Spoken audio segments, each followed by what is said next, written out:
বৈষম্য বিরোধী ছাত্র আন্দোলনের সাংগঠনিক কার্যক্রমকে আরও গতিশীল করতে তরিকুল ইসলামকে প্রধান করে ১১ সদস্য বিশিষ্ট একটি লিগ্যাল সেল গঠন করা হয়েছে। বৃহস্পতিবার এক বিজ্ঞপ্তিতে এ তথ্য জানায় সংগঠনের আহ্বায়ক হাসনাত আবদুল্লাহ এবং সদস্য সচিব আরিফ সোহেল।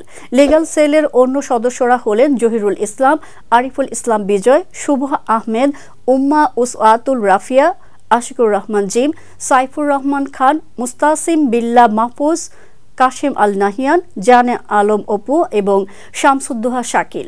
লিগ্যাল সেলের প্রধান হিসেবে দায়িত্বপ্রাপ্ত তরিকুল ইসলামের শিক্ষা জীবন অত্যন্ত কৃতিত্বপূর্ণ।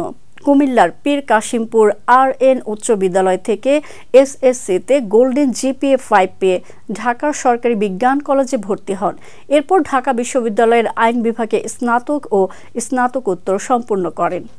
বর্তমানে তরিকুল ইসলাম বৈষম্য বিরোধী ছাত্র আন্দোলনের কেন্দ্রীয় নির্বাহী সদস্য এবং লিগ্যাল সেলের প্রধান হিসেবে দায়িত্ব পালন করছেন। এছাড়া বাংলাদেশ বার কাউন্সিল থেকে উত্তীর্ণ হয়ে অ্যাডভোকেট হিসেবে তালিকাভুক্ত হয়েছেন।